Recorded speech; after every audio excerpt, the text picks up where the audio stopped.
Tes 1, 2, 3, selamat pagi semuanya. Apakah suara saya terdengar dengan jelas? Jelas terdengar. Iya, terima kasih. Acara sebentar lagi akan kita mulai.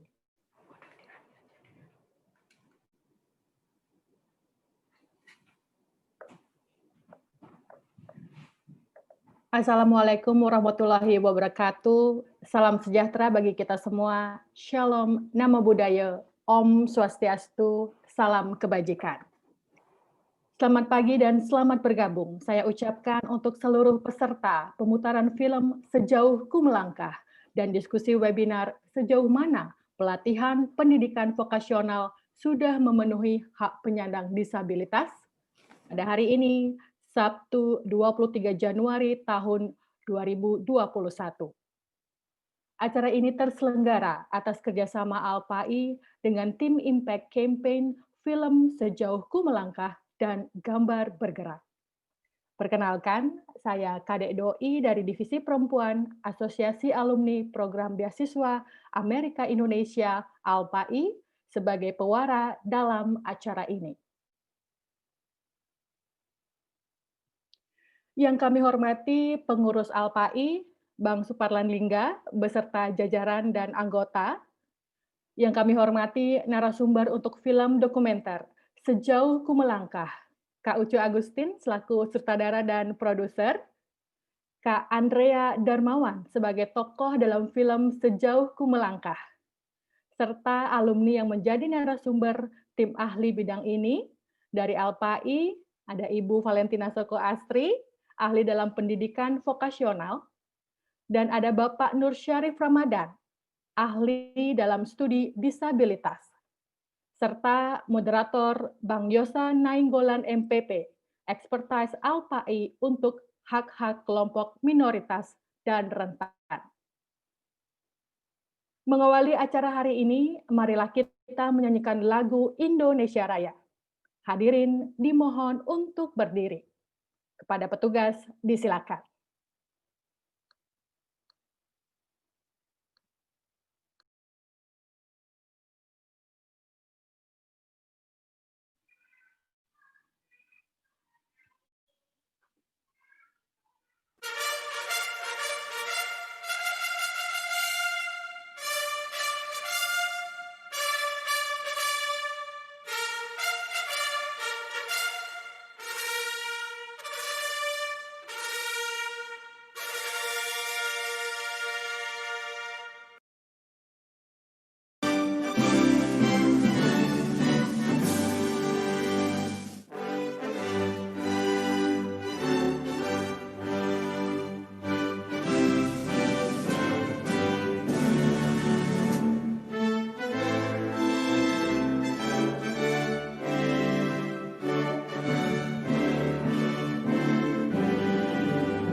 Hadirin disilakan duduk kembali.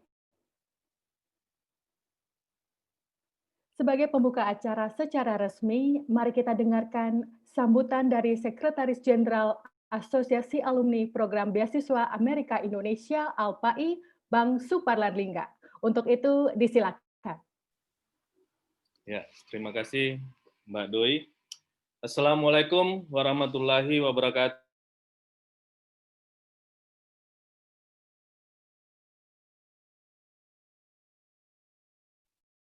Senang sekali hari ini kita bisa bersama-sama ikut dalam acara nonton bareng film Sejauh Ku Melangkah, sekaligus diskusi tentang sejauh mana pelatihan atau pendidikan vokasional sudah memenuhi hak penyandang disabilitas.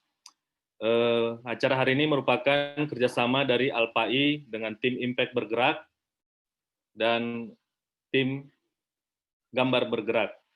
ALPAI, perlu saya jelaskan, pertama adalah organisasi para alumni penerima beasiswa dari USAID, baik yang short term maupun long term, dan sekarang sudah memiliki anggota sekitar 928 orang yang tersebar di 11 chapter, mulai dari Sumatera sampai Papua, dan kita merupakan alumni yang memiliki visi untuk pembangunan Indonesia yang lebih sejahtera dan demokratis.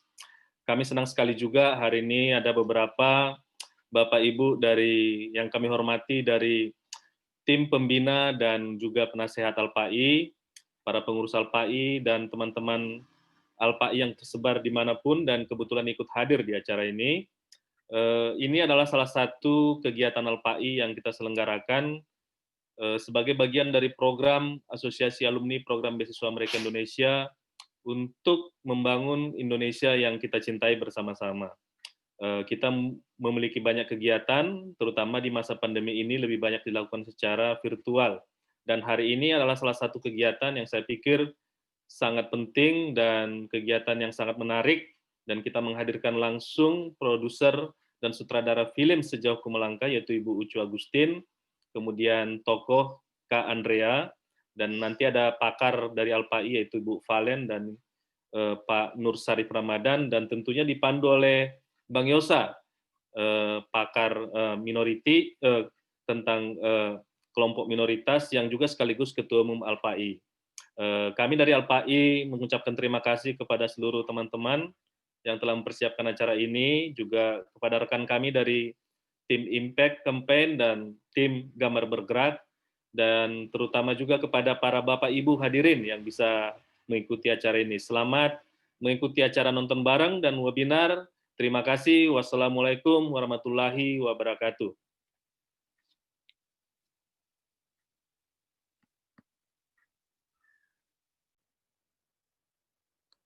Baik, terima kasih Bang Parlan. Sebelum beranjak ke acara inti, demi kelancaran acara hari ini, perkenankan saya untuk membacakan tata tertib yang harus dipatuhi selama acara berlangsung.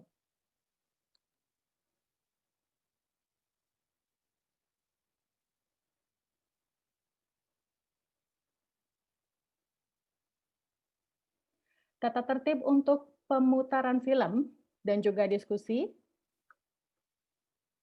Kepada seluruh peserta diimbau untuk menggunakan headphone atau earphone agar audio terdengar dengan lebih jernih.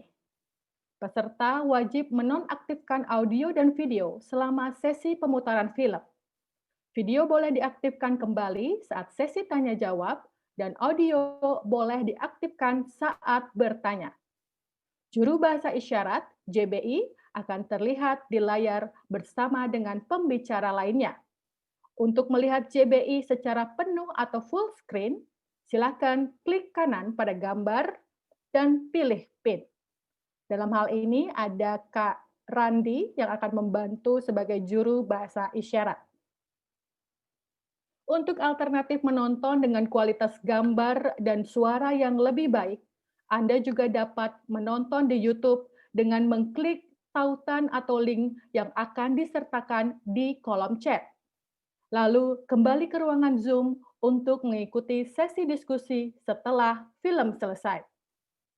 Peserta tidak diperkenankan untuk mengunduh film, merekam film, maupun menyebarkan link YouTube film Sejauh Ku Melangkah.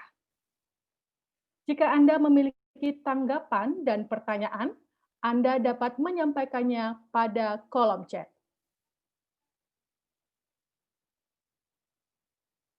Cara menonton di YouTube. Untuk menonton di YouTube tanpa harus meninggalkan ruangan Zoom, Anda dapat mematikan audio sementara pada Zoom dengan cara bagi pengguna laptop atau desktop, klik tanda panah ke atas pada simbol mic atau mute atau unmute di kiri bawah sampai muncul beberapa pilihan. Klik pilihan Leave Computer Audio. Anda dapat menonton di YouTube pada window lain. Bagi pengguna HP atau mobile, ketuk layar sampai muncul menu di bawah, lalu klik More atau simbol 3 titik sampai muncul beberapa pilihan. Ketuk pilihan Disconnect Audio. Setelah selesai menonton di YouTube, dimohon kembali ke ruangan Zoom untuk mengikuti sesi diskusi. Sambungkan kembali audio Anda dengan mengetuk pilihan Join Audio atau simbol headset dengan tanda panah ke atas pada menu di kiri bawah. Kami juga mengajak Anda untuk posting screenshot layar komputer atau gawai Anda saat mengikuti acara pemutaran dan diskusi film Sejauh Ku Melangkah di semua akun media sosial Anda, bisa di Instagram, Facebook, dan juga Twitter. Dan jangan lupa untuk tag media sosial kami di Sejauh Ku Melangkah Film dan alpai.official, di FB Sejauh Ku Melangkah, dan Twitter @sejauh melangkah. Saya ulangi lagi, untuk tag sosial media,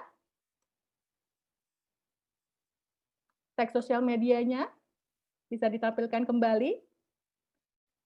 Bisa di Instagram, yaitu @sejauhkumelangkahfilm dan @official.alpai, Facebooknya Sejauh Ku Melangkah, dan Twitter Sejauh Melangkah. Berikan juga hashtag atau tagar, yaitu hashtag Sejauh Ku Melangkah, hashtag Indonesia Inklusif, hashtag Pendidikan Inklusif, hashtag Dokumenter Disabilitas.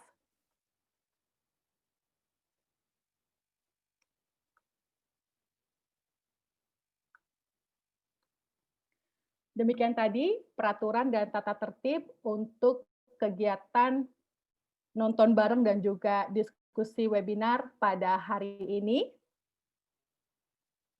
Terima kasih atas perhatian para peserta. Selanjutnya, saya akan serahkan kepada moderator acara kita, yaitu Bang Yosa Nainggolan. Yosa Nainggolan MPP adalah expertise ALPAI untuk hak-hak kelompok minoritas dan rentan. Untuk itu, kepada Bang Yosa, disilakan. Ya, baik. Terima kasih Mbak Dewi sudah memperkenalkan diri saya singkat. Saya tidak akan memperkenalkan diri saya lagi. Selamat pagi teman-teman.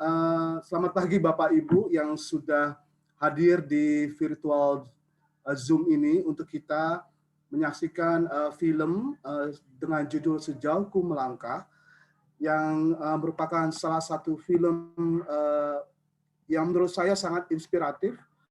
Film ini disutradarai dan diproduseri oleh Ibu Ucu Agustin, dan sebagai pemenang Piala Citra ya tahun 2019 kemarin sebagai film dokumenter pendek terbaik.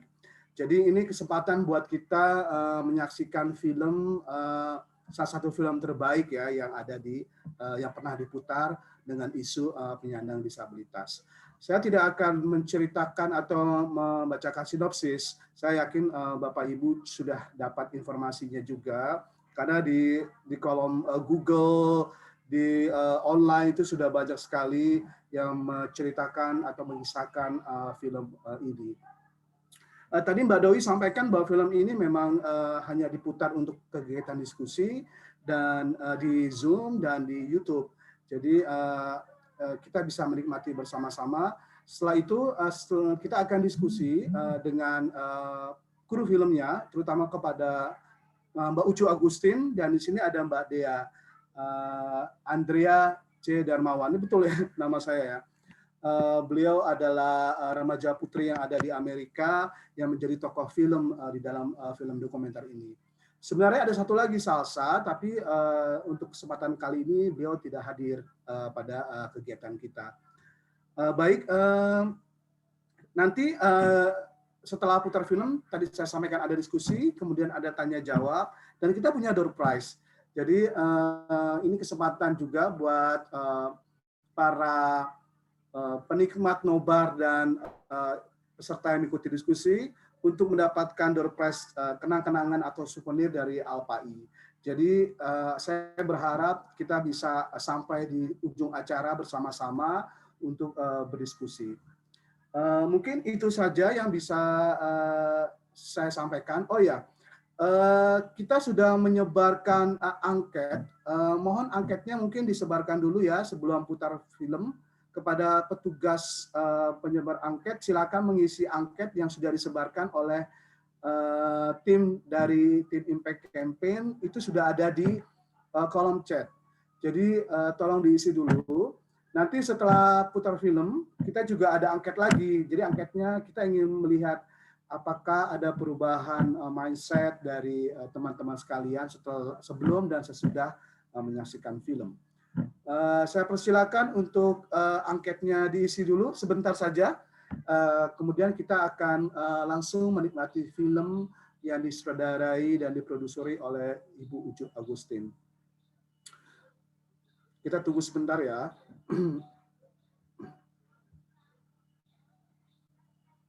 Ini mungkin mengisi sekitar 3 menit saja. Nah, kepada tim Impact Campaign, saya kira bisa mempersiapkan diri untuk pemutaran filmnya. Sebagai informasi kepada Mbak Dea, Bung Sarif, selaku narasumber nanti dan beberapa teman-teman disabilitas netra, saya saat ini menggunakan baju hitam kotak-kotak sebetulnya. Di belakang saya ada virtual background Alpai, tapi kurang bagus karena saya kurang punya penerangan yang baik sehingga kadang-kadang suka ada gambar abu-abunya. Nah, saya berkulit sawo matang, mungkin puding. Itu yang bisa saya sampaikan tentang saya. Jadi saya berharap nanti ada gambaran juga dari teman-teman kepada teman-teman yang disabilitas netra. Nah, saya kira angket sudah bisa diisi ya, sudah bisa diisi.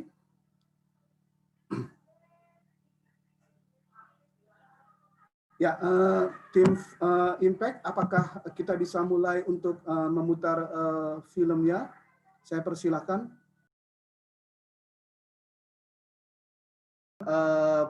Pembuat filmnya, terutama saudara dalam film di sini sudah ada Teh Ucu Agustin.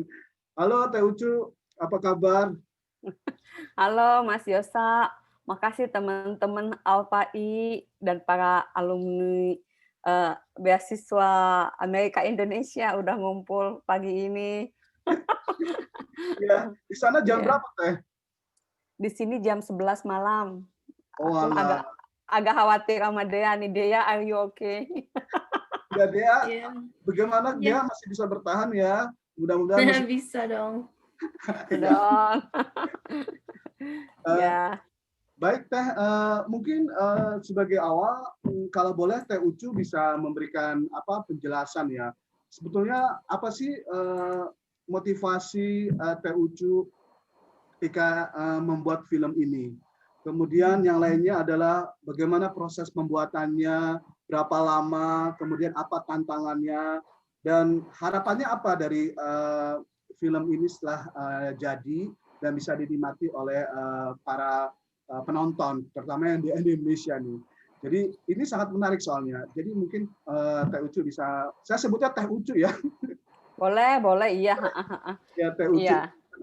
Teh Ucu ini kalau saya lihat dari background-nya, enggak ya Teh.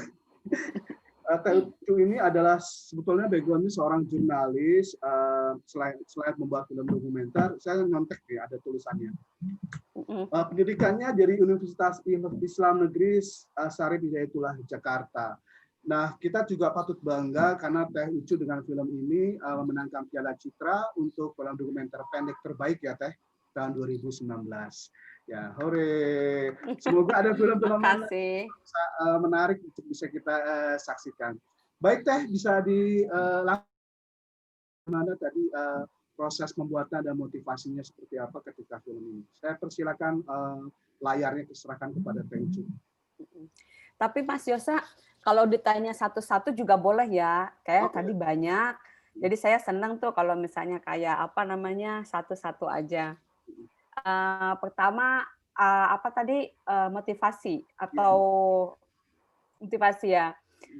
Nah, jadi motivasinya sebenarnya lebih ke saya selalu cerita kalau pernah ada yang ikut pemutaran sebelumnya, karena tadi teman dari tim Impact ngabarin kayaknya sih ada beberapa juga yang mungkin ketinggalan apa namanya nonton sebelumnya atau mungkin pengen nonton lagi, jadi ikut ke pemutaran ini. Terima kasih, tapi jangan bosan nih nggak dengerin ngomongnya hal yang sama lagi. Jadi sebenarnya sih seperti biasa proses kreatif, kalau motivasi personalnya lebih ke apa ya, ya karena terinspirasi gitu. Terinspirasi ketika ketemu sama Dea, saya ikut suami kan ke Amerika ini, jadi saya lagi belajar bahasa Inggris di Adult Immigrant English School gitu. Kemudian ada teman yang mengenalkan saya ke mamanya Dea. Gimana suaranya?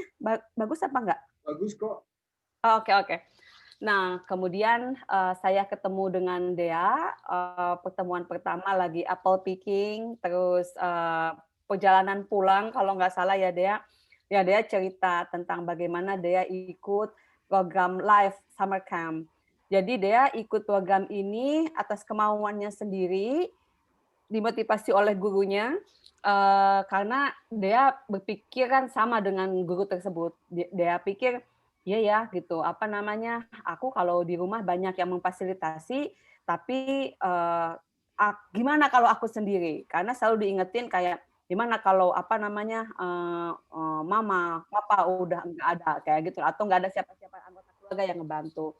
Maka Dea nantang dirinya sendiri dan dia bilang, di summer camp tahun lalu gitu, dia dikasih job untuk internship, untuk magang di sebuah museum di Virginia Museum namanya Valentine Museum, dan dia di situ ditugaskan untuk apa namanya jadi visitor guide untuk jadi apa namanya ngejagain visitor kids kurang lebih seperti itulah.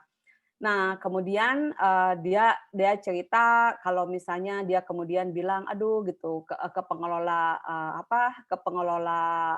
museum, "Saya jangan dong ditugasin jadi apa namanya, buat ngejagain anak-anak di museum." Dia bilang, "Saya kan kalian tahu saya nggak bisa lihat." Tapi dia belakangan mengaku, "Aku juga nggak gitu suka anak-anak."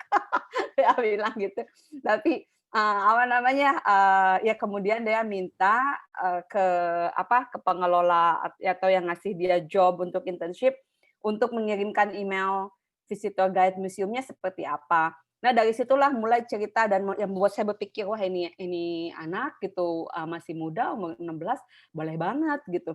Jadi dia kemudian minta untuk dikirimkan melalui email visitor guide museum itu seperti apa.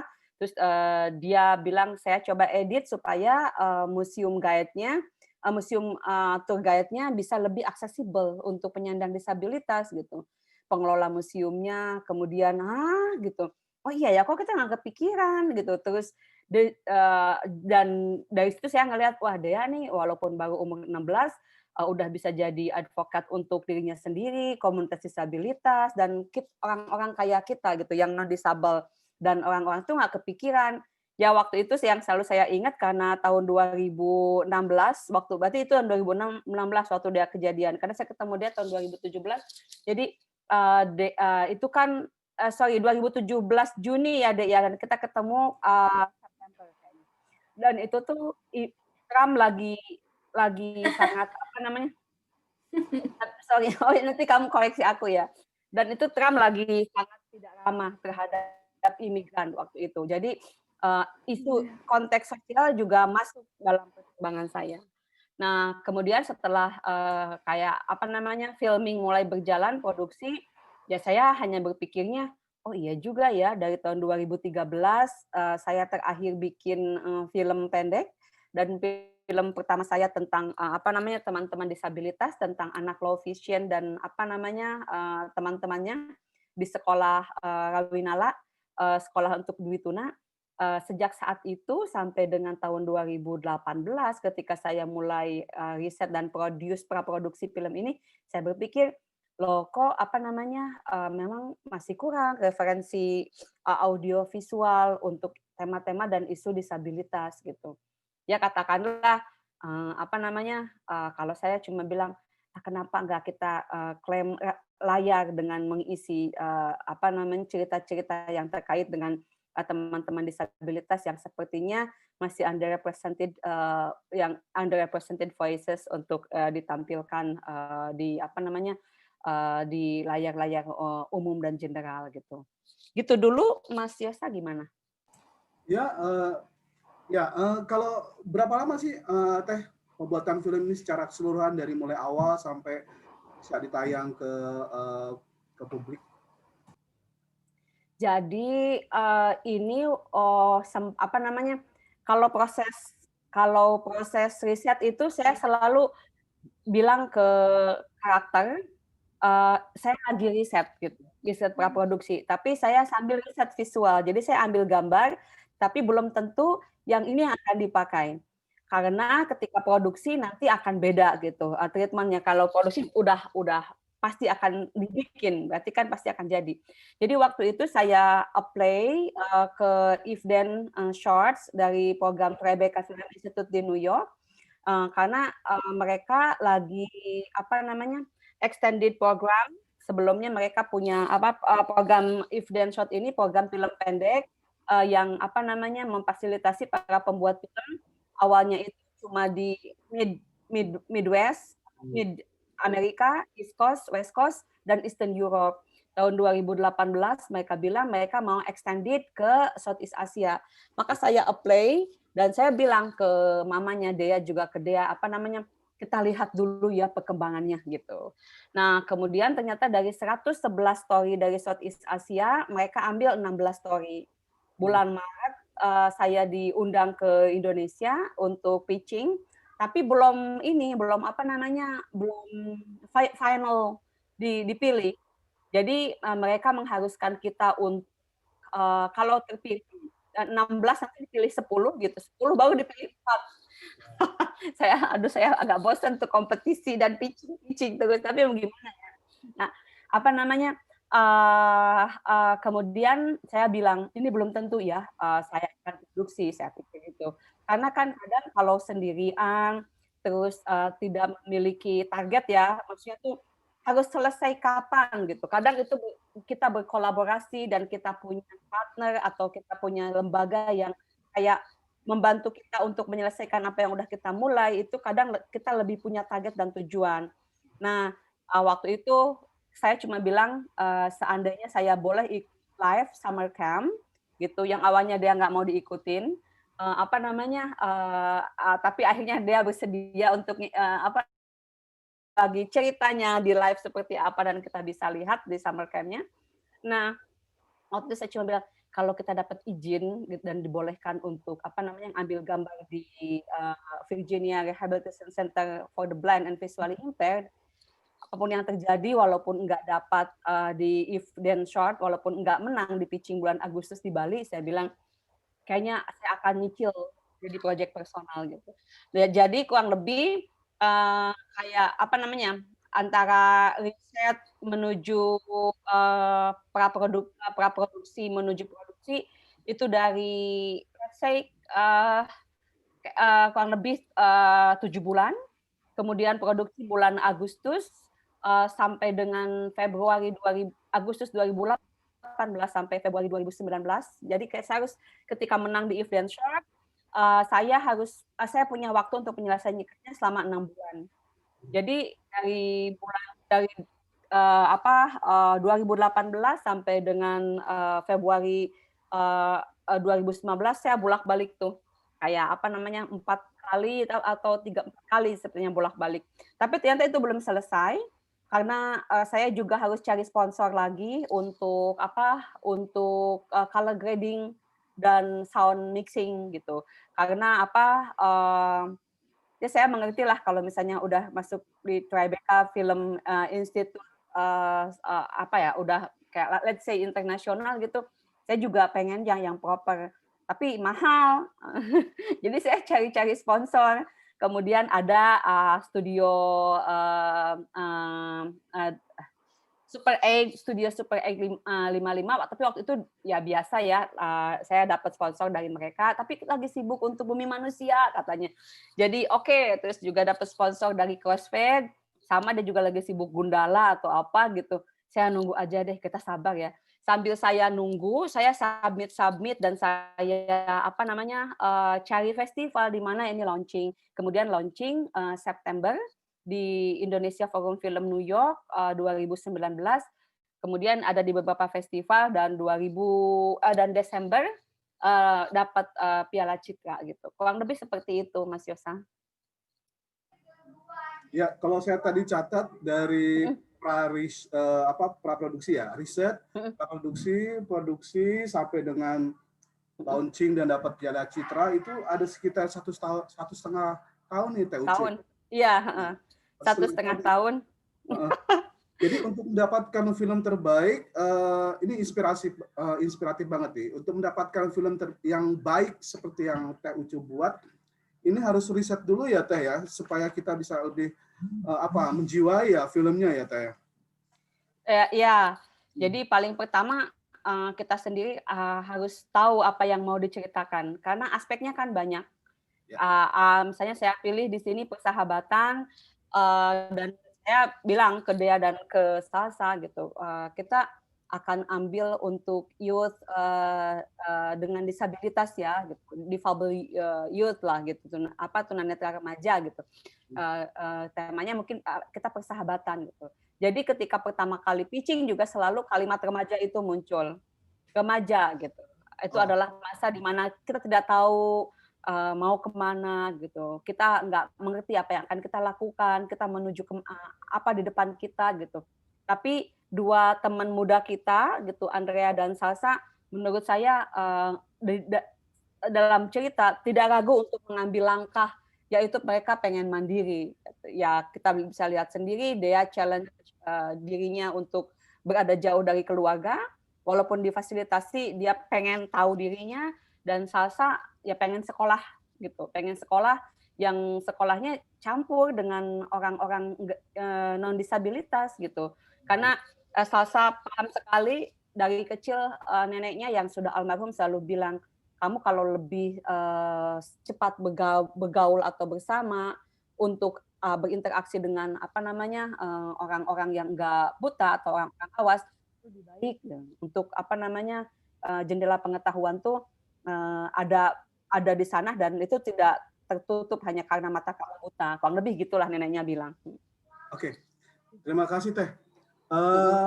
Ini patut dicontoh sebetulnya kalau dari teman-teman atau Bapak Ibu yang di sini juga punya inspirasi untuk membuat film ya. Jadi proses pembuatannya itu tidak gampang. Teh Ucu juga bilang tadi ada sistem kompetisi ya yang didapatkan, yang itu harus bersaing dengan yang lain. Nah, sebelum saya lanjut ke Teh Ucu, mungkin boleh ya Teh, saya ingin ngobrol dengan Dea. Nanti Teh Ucu juga masih ada tahap pertanyaan lagi nih sebetulnya. Nah, halo Dea. Halo. Halo Dea. Dea, saya sebutnya apa nih? Dea saja atau Kak Dea? Dea saja. Ya. Oke, Dea di sini sebagai salah satu tokoh film ya, selain Salsa yang saat ini tidak bisa kita datangkan. Gimana nih, dia waktu diminta oleh Teh Ucu untuk menjadi tokoh dalam film ini, perasaannya waktu itu seperti apa sih? Cerita deh Teh. Ya. Oke, saya pakai bahasa Inggris ya. Ya, bahasa. Maaf. Apa-apa. So at first I was hesitant because naturally a very private person, and so at first I sort of like Tante Uchu said, I didn't really want to do it, but then I realized this film is very important for raising awareness about inclusivity, and I should do it for the good of everyone, and especially for Salsa because she deserves as much access as I do. Oke, berarti tadi kalau boleh saya terjemahkan ya, Teh Dea ya, Ya. teman-teman. Terima kasih. Awalnya dia tidak terlalu percaya diri ya untuk menjadi tokoh film ini. Tapi di sisi lain dia menyadari bahwa film ini sangat penting untuk untuk kesadaran ya, menumbuhkan kesadaran pentingnya mengenai hak-hak penyandang disabilitas. Mungkin itu secara singkat. Waktu pembuatan filmnya sendiri, dia ada kesulitan nggak ketika proses pembuatannya?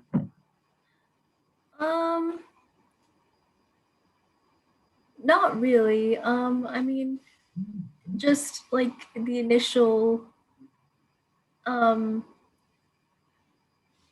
like just it was sort of like uncomfortable a little bit at first, like being followed everywhere.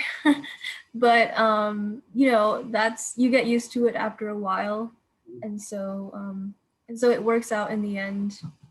Okay, so for the first time you have because you not have a confidence, you think that you have a difficulty, but finally you enjoy to be a part of the film ya.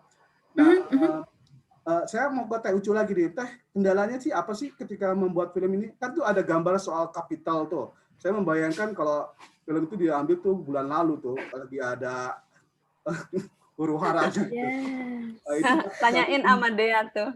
Dea kan sekarang ngambil political science. Dia tuh belajar banyak nih. Tahun ini tahun politik ya, Dea. Iya. Jadi gimana? Jadi ada beberapa hal yang terkait dengan story, ada beberapa hal yang terkait dengan visual ya. Saya kan apa ya, kita menyebutnya bahasa film itu sangat banyak. Dalam artian tuh kalau belajar dari Mohsen Mahmalbaf gitu, saya sebelakangan melihat film-filmnya dia karena sangat antara film dengan fiction dan non fiction dia sangat membaur gitu. Jadi kata Mohsen Mahmalbaf dari saya tuh belajar film otodidak. Wah, saya banget. Karena saya juga saya anak IAIN gitu kan, terus jurusan akidah filsafat ya, teologi filsafat, tiba-tiba bikin beginian gitu kan. Jadi saya ngerasa saya otodidak, terus dia juga otodidak, terus dia bilang dia bikin film ya karena sama-sama nulis, kayaknya dia juga penulis ya, penulis. Bagaimana caranya menulis ya, banyak baca lalu nulis aja. Lalu ya udah gitu, saya jurnalis, saya tahu kalau bikin mengendus isu seperti apa, terus bikin aja gitu, bawa kamera. Tapi dalam perjalanan dia bilang saya baca sekitar 400 buku. Dia bilang dari 400 buku itu hanya 12 buku yang benar-benar buku film. Dari 12 buku itu dia bilang hanya sekitar 200 gitu yang bisa saya aplikasikan untuk saya membuat film. Dari 200 parafrase itu dia bilang hanya ada sekitar berapa dia bilang, bukan 20. Hanya ada dia bilang ada sekitar 400, dari 400 itu hanya yang saya aplikasikan cuma 200, dari 200 itu kalimat-kalimatnya terdiri dari 26 alfabet. Ketika saya sudah bisa memahami itu semua gitu, saya otodidak, saya belajar dari bikin film langsung, saya bertemu dengan karakter, saya membaca buku, dan saya memiliki alfabet itu, saya bisa membuat bahasa saya sendiri, bahasa film saya sendiri. Dia bilang, loh kok iya ya benar sekali gitu. Jadi saya kan kalau di Indonesia, untuk teman-teman mungkin yang belum tahu, dikenalnya apa ya, bikin film-filmnya tuh gitu, hard, film-film keras lah gitu, tentang ilegal prostitusi, tentang korban malpraktek, tentang nah ini kok tentang remaja gitu. Mungkin teman-teman nggak tahu ada film kecil juga yang Selamat Tinggal Sekolahku. Jadi Selamat Tinggal Sekolahku juga kurang lebih pendekatannya, approach-nya adalah kalau teman-teman di film sebutnya dokumenter kreatif, kalau saya lebih ke kayak siapa segmen kita gitu. Nah, segmennya kalau di Selamat Tinggal Sekolahku yang tentang anak low vision itu memang anak umur 6 sampai 12 tahun. Kalau yang pengen saya sasar ketika bikin film tentang Dea sama Salsa, kebanyakan ya tentang ya pengennya remaja gitu. Jadi bahasanya adalah bahasa remaja gitu. Dan itu juga kalaupun misalnya di dalamnya entah terasa entah tidak oleh para penonton bagaimana kita bisa masukin gitu isu akses terhadap pendidikan untuk teman-teman disabilitas dalam itu saya memang ditantang untuk sekreatif mungkin lah memasukkannya dan menyesuaikannya dengan bahasa remaja yang memang sebenarnya ingin menjadi target dari film ini. Waktu itu saya membayangkan ya film ini diputar juga mimpi boleh ya sebagai produser gitu dan juga sutradara pokoknya semua dikerjain sendiri dia tahu tuh rata-rata. Terus ya saya membayangkannya film ini diputar misalnya di 100 SMA SMP SMA kayak gitu mimpinya supaya ya gitu tidak ada lagi teman disabilitas kayak Salsa yang ditinggalkan di sekolah kayak gitu. Terus anak-anak nggak cuma kasihan anak di sekolah tuh di SMA di SMP nggak kasihan melihat teman-teman disabilitas mereka tapi lebih ke kayak oke gitu apa ya yang bisa kita lakukan gitu sih. Ya, terima kasih Teh. Tadi saya bisa menangkap bahwa kesulitan awal itu soal temanya ya, soal tema remajanya, kemudian mungkin ketika meminta gambar di rehabilitation center, mungkin itu tidak gampang ya, sehingga harus dapat izin segala macam. Nah, tadi kan Teh Ucu menyinggung sedikit soal ini ya, pendidikan. Awalnya mungkin tidak mengarah fokus ke soal pendidikan, tapi ternyata di film ini ditampilkan soal pendidikan bagi penyandang disabilitas. Nah, ini sesuai nih Teh dengan topik kita pada pagi hari ini, pagi di Indonesia. Di sini sudah ada Valentina, Mbak Valen, saya manggilnya, Mbak Valentina Sokatsari selaku ekspertisnya Alpai untuk pendidikan vokasional. Ini saya sebutannya betul nggak ya untuk nama belakangnya? Nanti mungkin bisa dikonfirmasi. Tadi Teh Ucu sebetulnya sudah sampaikan soal akses pendidikan ya, Valen. Dan di film tadi kita bisa lihat ada rehabilitation center. Nah, di dalam diskusi kita tidak bermaksud untuk membandingkan mana yang baik dan buruk sebetulnya, baik Indonesia maupun Amerika. Walaupun di Amerika itu fasilitas dan akomodasi yang layaknya sudah cukup kalau kita dibandingkan di Indonesia. Bagaimana tantangan yang dihadapi oleh Salsa ketika di film itu. Nah, di sini ada dua narasumber, sebetulnya ada Valen, ada Bang Nur Syarif Ramadan, yang juga katanya kenal Teh Ucu nih katanya. Nanti keduanya akan sharing. Tapi kita mau pertama dari Mbak Valen dulu ya. Mbak Valen mungkin bisa menjelaskan soal apa sih sebetulnya yang perlu disiapkan oleh negara dan pemerintah untuk pendidikan teman-teman penyandang disabilitas, membayangkannya atau berimajinasinya ketika mereka lulus SMA atau kuliah, mereka bisa masuk ke dunia kerja. Apa yang sebetulnya perlu kapasitas apa yang perlu ditingkatkan oleh mereka? Nah, ini Mbak Valen mungkin bisa menjelaskan soal pendidikan vokasional yang ada secara konsep dan secara implementasinya di Indonesia. Saya persilakan Mbak Valen untuk menjelaskan. Ya, baik. Selamat pagi Bapak Ibu semua. Apakah suara saya terdengar? Terdengar, tapi di volumenya dibesarin dikit boleh? Ya, baik. Apakah sudah lebih jelas, Bang Yosa? Oke. Ya, baik. Selamat pagi Bapak Ibu semua, dan untuk teman-teman yang tidak bisa melihat, saya akan mendeskripsikan sedikit diri saya. Saat ini saya sedang memakai baju biru dan juga berhijab berwarna ungu, dan kebetulan saya memiliki kulit yang agak sama dengan Bang Yosa, tapi agak sedikit lebih cerah ya Bang Yosa ya, sawo matang juga seperti itu, dan memiliki karakter tubuh yang agak sedikit kurus. Baik. Selamat pagi dan salam sejahtera untuk kita semua. Assalamualaikum warahmatullahi wabarakatuh. Ini saya deg-degan nih, Kak Ucu nih, satu panggung virtual dengan Kak Ucu ya. Jadi mohon maaf kalau nanti ada kata-kata yang keselimpet karena memang masih agak deg-degan nih gitu kan ya.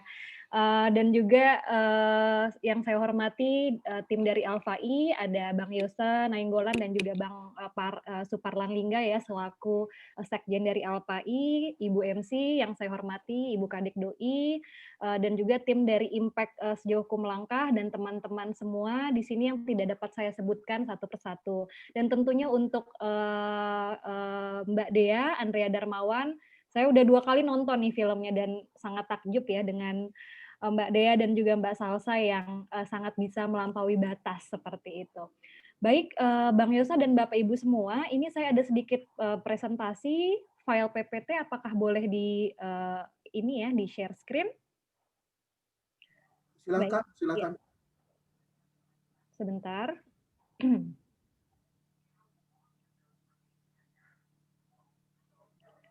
Saya coba share dulu.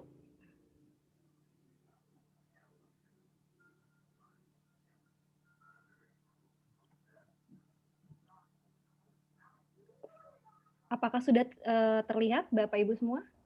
Ya, terlihat jelas. Ya, baik.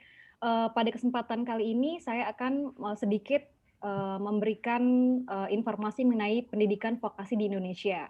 Karena basic saya adalah peneliti, dari poin-poin di sini akan saya sebutkan atau akan saya narasikan beberapa riset yang telah saya rangkum mengenai pendidikan vokasi di Indonesia.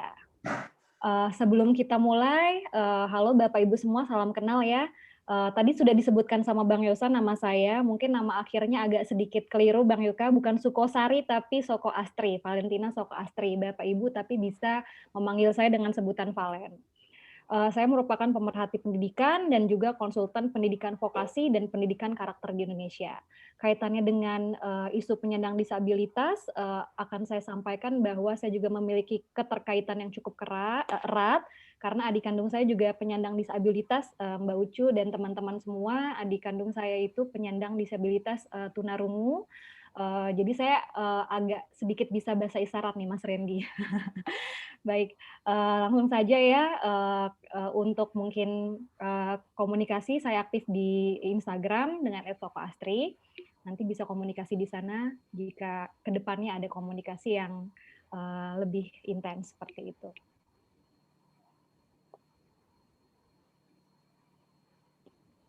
Baik, pertama-tama saya ingin memberikan sedikit pemahaman tentang apa sih pendidikan vokasi itu. Sebetulnya pendidikan vokasi itu adalah pendidikan yang menunjang penguasaan keahlian atau kejuruan terapan tertentu. Pada sekolah vokasi itu dikhususkan 40% akademik dan 60% vokasional atau kejuruan. Nah, diharapkannya setelah menyelesaikan sekolah, vokasi atau sekolah keterampilan, pendidikan tersebut dapat digunakan untuk bekerja dan hidup secara mandiri, seperti itu. Kaitannya untuk teman-teman disabilitas, saya pernah menyitir pendapat dari salah satu staf milenial Presiden RI ya, yaitu Mbak Angki Yudhistia, yang juga memiliki disabilitas tidak bisa mendengar, yang mana untuk pendidikan vokasi biasanya dikhususkan atau ditonjolkan sensori atau indera yang bisa dilakukan oleh teman-teman penyandang disabilitas. Saya berikan contohnya, bila memang disabilitasnya salah satunya tidak bisa melihat, bisa kita fokuskan kepada penyiar radio atau customer service yang mana bisa menggunakan indera pendengarannya seperti itu. Atau untuk teman-teman yang tidak bisa mendengar, bisa kita fokuskan ke indera yang lainnya seperti menjahit, atau membuat kue dan lain sebagainya. Dan untuk di Indonesia sendiri, Mbak Angki Yudhistia ini saya acungkan jempol karena dari pendidikan vokasi dan juga advokasinya telah membuka lapangan pekerjaan ya untuk teman-teman penyandang disabilitas berkolaborasi dengan Gojek. Mbak Angki Augustin bisa untuk menglingkan teman-teman disabilitas di program Go Auto dan juga Go Glam. Jadi di sini teman-teman yang bisa untuk keahlian salon menyalon udah bisa untuk bekerja di Go Glam dan akhirnya mendapatkan penghasilan seperti itu. Baik, selanjutnya ini ada beberapa contoh pendidikan vokasi di Indonesia, tapi ini hanya beberapa contohnya saja. Ada tata boga, ada tata busana, kecantikan, tata graha, ada teknik komputer, teknik penyiaran radio, ada perbengkelan, ada seni musik, ada lukis, ada membatik, ada budidaya perikanan, peternakan, dan tanaman, seperti itu. Nah, sedangkan yang ingin saya garis bawahi dari beberapa riset yang saya baca, bagaimana sih pendidikan vokasi di Indonesia, bahwa seyogyanya pada saat ini di Indonesia masih terdapat kekurangan guru untuk SMA ataupun jenjang pendidikan untuk teman-teman di disabilitas. Ini data yang saya dapatkan saja pada tahun 2016 masih dibutuhkan sebanyak 6.384 guru untuk sekolah luar biasa dan 5.320 guru untuk mengajarkan kemandirian. Ini data yang saya dapatkan, data 2016. Saya mencari data terbaru masih belum saya dapatkan. Bayangkan, di 2016 saja masih kekurangan gurunya sebanyak ini. Apalagi 2020 challenge-nya seperti apa, itu masih lebih banyak dari ini dan masih menjadi tanggung jawab kita bersama. Lalu yang kedua, untuk pendidikan vokasi Indonesia, saya melihat masih diperlukan kualitas guru yang jadi salah satu proses ya, masalah dalam proses belajar mengajar. Yang saya lihat adalah kurang tenaga kualifikasi atau sertifikasi dari guru tersebut. Seperti contohnya, bila kita menginginkan guru yang bisa menjahit, kadang tidak ada sertifikasinya, itu diajarkan untuk teman-teman yang disabilitas. Padahal yang saya inginkan sendiri adalah ada kompetensi khusus, ada keahlian khusus yang bisa diberikan oleh negara ya terhadap teman-teman yang disabilitas seperti itu. Jadi kualitas guru juga masih sangat kurang, SDM-nya, kualitasnya, dan juga kuantitinya masih sangat kurang. Dan permasalahan yang ketiga adalah distribusi guru. Yang saya lihat di sini adalah untuk daerah-daerah dengan mobilitas yang tinggi seperti Jakarta dan kota-kota besar, mungkin sudah ada guru yang menunjang. Namun ketika kita ke kota-kota kecil atau di desa-desa, itu masih banyak sekali kasus di mana bapak dan ibu dari anak-anak penyandang disabilitas ini tidak dapat menyekolahkan anaknya ke sekolah karena tidak ada sekolah yang menampung ataupun tidak ada sekolah khusus yang menampung karena tidak ada gurunya juga. Jadi ini masih merupakan PR untuk kita semua, bahwa distribusi guru kurang dan juga sarana dan prasarana penunjangnya juga masih sangat kurang seperti itu.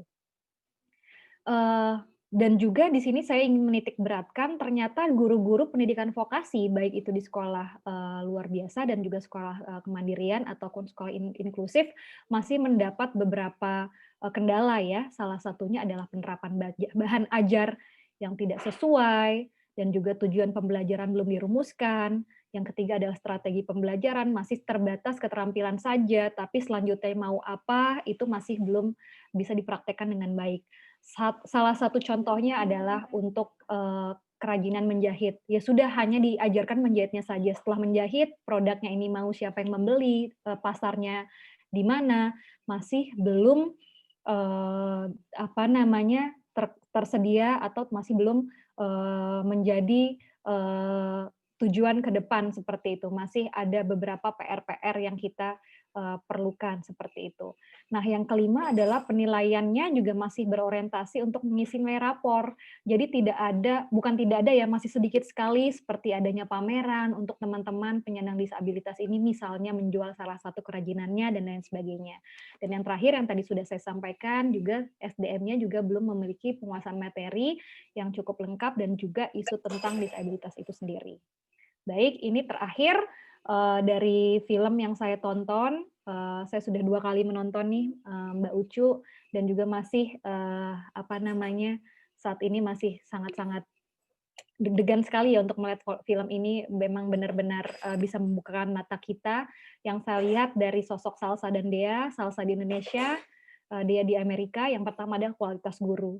bagaimana kualitas guru di Amerika ketika dia ingin belajar itu di-provide guru yang memang bisa mengajarkannya, diberikan pilihan ingin meraba dengan yang timbul atau yang menonjol seperti itu. Sementara salsa di Indonesia masih sangat struggle dan gurunya sendiri saja tidak tahu bagaimana itu huruf braille. Kalau menurut saya ini merupakan salah satu yang memang harus kita tingkatkan ya, apalagi di Indonesia. Harusnya peran negara yang memang memprovide guru-guru untuk teman-teman berkebutuhan khusus seperti itu. Yang kedua, fasilitas. Saya juga memimpikan ini teman-teman disability, penyandang disability di Indonesia kapan ya punya acara seperti live tersebut gitu kan, di mana teman-teman juga bisa latihan main sepeda, menyetir, bermain flying fox dan lain sebagainya. Saya memimpikan itu. Dan yang tiga, kemandirian. Entah kenapa saya melihat di Indonesia mungkin karena struggle itu salsa jadi lebih mandiri. Jadi dalam hal bisa menyetrika sendiri, bisa memesan kendaraan dengan Gojek dan lain sebagainya. Dan menurut saya itu merupakan poin yang mungkin bisa diangkat dari sosoknya salsa. Baik, tanpa berlama-lama, mudah-mudahan saya tidak memakan waktu yang cukup lama. Berikut tentang gambaran pendidikan vokasi di Indonesia. Saya kembalikan lagi kepada Bang Yosa selaku moderator. Ya, terima kasih Mbak Valen. Saya sih cuma mau menyampaikan ya, kalau kita sebut pendidikan vokasi, itu sudah bahasa ya, vokasi dari bahasa Inggris vocational. Vocational. Bisa sebut pendidikan keterampilan ya. Betul, iya. Kejuruan atau keterampilan, Bang Yosa. Keterampilan atau kejuruan. Nah, kalau teman-teman juga mendengar kata difabel, orang berkebutuhan khusus, penyandang disabilitas atau disabilitas saja, itu sebetulnya satu maksudnya adalah penyandang disabilitas. Jadi nggak ada perbedaan. Menarik tadi disampaikan oleh Mbak Valen ya. Jadi kalau tema kita adalah sejauh mana pendidikan vokasional sudah memenuhi hak penyandang disabilitas, tadi Mbak Valen tadi sebutkan belum jauh-jauh sebetulnya ya, belum jauh-jauh kalau di Indonesia nih kayaknya. Untuk kualitas guru dan fasilitas itu masih sangat minim kalau dibandingkan dengan di US tempatnya kita berada. Tapi kalau soal kemandirian tadi Mbak Valen sampaikan bahwa kayaknya salsa memang lebih mandiri. Ini Dea, ini ada Dea di sini ya. Ini mungkin pengamatannya Mbak Valen ya, bahwa kemandirian kayaknya lebih baik ya di salsa ya, karena melakukannya sendiri. Walaupun tanpa ada fasilitas ya seperti itu. Nah, saya sebetulnya ingin dapat gambaran lebih lengkap soal bagaimana sebetulnya gambaran pendidikan vokasional itu di Indonesia dari Bang Nur Syarif Ramadan. Nur Syarif Ramadan, ini betul nggak ya saya sebutnya? Beliau ini expertisnya Alpai, ikut beberapa fellowship di New Zealand, di beberapa negara. Saya kira bisa berbagi pengalaman bagaimana nih Bang Nur Syarif Ramadan yang juga disabilitas netra ya, bisa cerita sedikit soal pengalamannya terkait dengan profesional di Indonesia atau di beberapa negara. Saya persilakan Bang Nur Syarif. Baik, terima kasih Bang Yosa.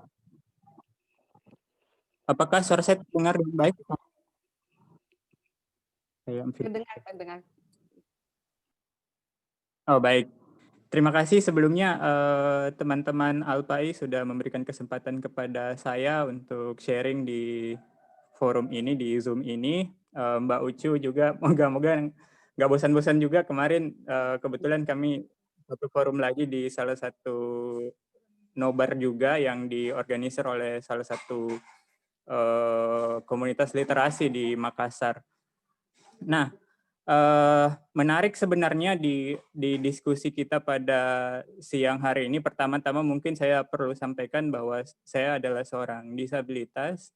Kebalikan dari Dea tadi ya, kalau misalnya Dea pada saat kecil bisa melihat cahaya, saya pada saat kecil karena kena katarak saat berusia 3 bulan itu awalnya hanya bisa merasakan bayangan dan tidak bisa melihat sama sekali. Baru ketika di umur 13 tahun, saya ketemu seorang dokter yang merekomendasikan saya untuk melakukan operasi, sehingga saat itu saya bisa melihat untuk jarak tertentu. Nah itu. Saya sebenarnya bukan expert banget juga di isu disabilitas. Di sini ada banyak di ruangan ini. Saya juga tadi sempat melihat beberapa partisipan dan ada banyak teman-teman saya, senior-senior saya di dalam gerakan dunia disabilitas yang juga bisa nanti sharing kepada kita ya. Ya, berbicara memang mengenai pendidikan kejuruan, kalau dari pengalaman saya sendiri, saya waktu SD SMP itu bersekolah di sekolah luar biasa dan pada saat itu kalau di dalam lingkungan sekolah memang kita lebih fokus belajar tentang akademik ya, lebih banyak akademiknya. Jadi kita belum dilatih misalnya untuk skill tertentu.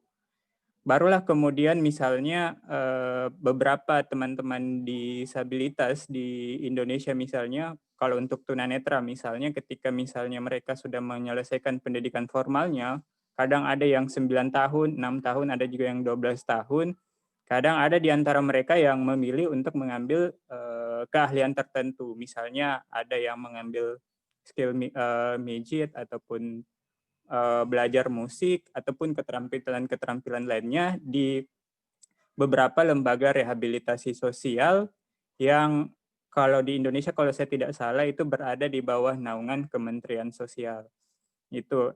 Tapi kalau untuk saya sendiri saya sama sekali tidak pernah mengambil keterampilan itu. Di waktu saya tinggal di asrama sebenarnya kami sempat ada belajar sebentar tentang musik ataupun pijit, tapi saya menganggap bahwa kayaknya saya ketertarikannya bukan di situ. Dulu waktu saat kecil juga orang tua saya semangat sekali mengira bahwa kemungkinan saya bisa bermain musik sampai saya dibelikan piano ataupun gitar, tetapi dua alat musik itu tidak mampu saya kuasai.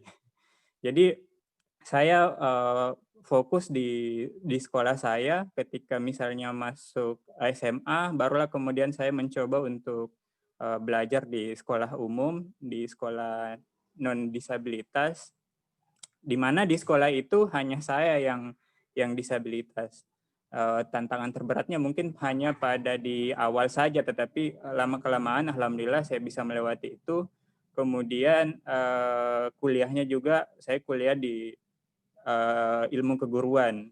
Jadi saya sudah sempat ngajar kurang lebih 2 tahun. Barulah kemudian sebenarnya di tahun 2016 saya memutuskan diri untuk bergabung dengan komunitas disabilitas ataupun organisasi disabilitas yang juga bertujuan untuk mengadvokasi teman-teman disabilitas, karena memang masih banyak sekali kesulitan-kesulitan yang dihadapi oleh teman-teman disabilitas ketika ingin bersekolah di sekolah umum ataupun melanjutkan pendidikannya di luar sekolah luar biasa. Kalau berbicara mengenai sekolah kejuruan, mengenai akses teman-teman disabilitas dalam belajar di sekolah kejuruan, kalau untuk di Sulawesi Selatan sendiri, tempat saya, itu baru pada tahun 2009 saya mengetahui ada teman-teman disabilitas yang 2009 atau 2010 yang mencoba mendaftar di sekolah kejuruan dengan jurusan tertentu, tapi itu pun ditolak. Tapi saat kita melakukan advokasi, alhamdulillah akhirnya dia diterima dan sampai saat ini sudah menyelesaikan belajar di situ dan memang bekerja sesuai dengan apa yang dia pelajari.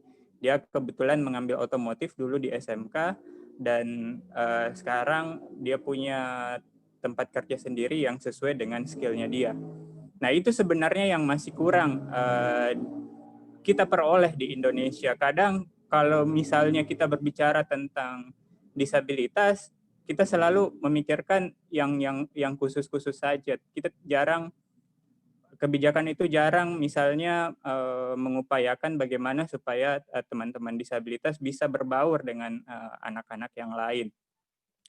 Nah, padahal sebenarnya kalau dari segi kebijakan pendidikan inklusif di Indonesia itu sudah sangat bagus, apalagi kita sudah punya undang-undang spesifik yang memang khusus mengatur tentang itu. tapi memang implementasinya masih kurang. Nah, sekitar 1 tahun yang lalu, 2019 pertengahan, saya dapat kesempatan untuk short course selama 6 bulan di Selandia Baru, dan ya sepakat sih dengan beberapa komentar teman-teman, sepakat juga di chat tadi saya melihat bahwa memang ada plus minus tersendiri yang saya lihat ketika berbicara dengan fasilitas yang diperoleh di Indonesia maupun misalnya ketika kita berada di luar.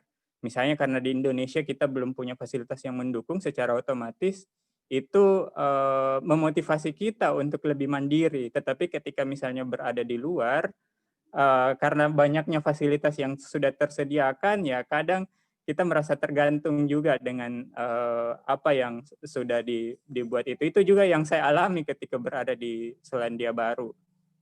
Nah, saya pernah di Selandia Baru, saya pernah berkunjung di salah satu lembaga namanya BLANS. BLANS itu Blind and Low Vision Education Network in New Zealand, yang memang spesifik menangani terkait dengan isu-isu pendidikan bagi disabilitas di Selandia Baru, spesifik disabilitas netra, tetapi waktu saya berkunjung ke tempatnya itu mereka juga menangani mereka yang multi disability. Nah, lembaga ini bertugas untuk menyediakan apa yang disebut resource teacher. Jadi teman-teman disabilitas mereka menyediakan misalnya semacam guru bantu yang sama, yang berkunjung ke sekolah-sekolah umum di Selandia Baru yang memiliki siswa disabilitas. Beberapa sekolah juga yang saya kunjungi, misalnya ada satu sekolah yang memiliki siswa more than one student with disability, ada sekitar 9 sampai 11 orang. Itu ternyata resource teacher yang bekerja di situ hanya sekitar 3 atau 4 orang. Mereka bertugas hanya memberikan pengarahan kepada gurunya ataupun memberikan bantuan-bantuan spesifik yang diberikan ketika guru di kelas itu tidak mampu melakukannya. Tetapi kalau misalnya bisa, mereka tidak bertugas di situ. Kemudian hal lain juga yang saya temukan di BLANS itu memang ada beberapa kegiatan-kegiatan yang dilakukan oleh lembaga di sana untuk memang melatih seorang disabilitas untuk mandiri. Misalnya dilatih masak, nah itu ada di situ. Kemudian ada juga kegiatan-kegiatan fun activities semacam bersepeda bersama, olahraga bersama, berkunjung ke objek wisata bersama, yang memang hal-hal seperti ini tentu ada sih. Kalau saya melihat di Indonesia juga ada. Di Jakarta misalnya ada Jakarta Barrier for Tourism yang beberapa kali melakukan aktivitas yang tujuannya sebenarnya melakukan sosialisasi tentang aksesibilitas, tapi juga melakukan kampanye pada pemerintah. Tapi itu masih sangat-sangat jarang terjadi, belum merata maksud saya di seluruh Indonesia. Nah,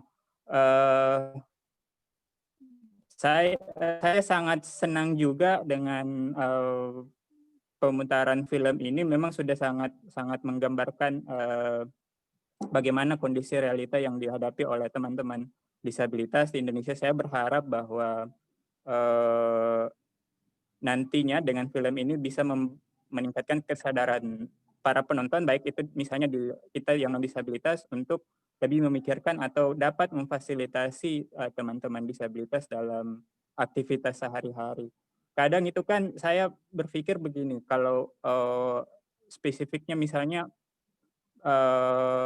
keguruan, saya ingin mendorong misalnya bagaimana agar teman-teman disabilitas bisa juga mengakses jenis pendidikan yang memang fokus melatih disabilitas, mempersiapkan disabilitas untuk memperoleh pekerjaan. Misalnya di balai latihan kerja mestinya juga sudah bisa membawa disabilitas ke situ untuk bergabung, tetapi jangan dibuat secara khusus, tapi bisa berbaurkan dengan teman-teman disabilitas. Itu sih beberapa komentar saya untuk pengantar. Mungkin selebihnya nanti bisa kita diskusikan. Terima kasih Bang Yova. Ya, terima kasih Bang Nur Syarif. tadi menyampaikan soal bagaimana kondisi di Indonesia juga terkait dengan pendidikan vokasi. Tadi Bang Sarip sampaikan juga soal pentingnya pendidikan inklusi ya untuk bisa berinteraksi dengan non-disabilitas, teman-teman disabilitas. Kemudian satu pesan yang terakhir itu bagaimana supaya BLK bisa akomodatif kepada teman-teman disabilitas ya, sehingga mereka bisa dipersiapkan juga ke dunia pekerjaan. Nah, saya tidak akan berpanjang lebar, saya akan langsung untuk membuka pertanyaan dan komentar atau klarifikasi kepada para audiens di sini, kepada semua narasumber yang hadir di sini, kepada Teh Ucu, kepada Dea, kepada Mbak Valen, dan kepada Bang Nur Sarip. Di kolom chat sini sudah ada nih, tadi sudah ingin menyampaikan sesuatu nih. Silakan nih Mbak Nabila.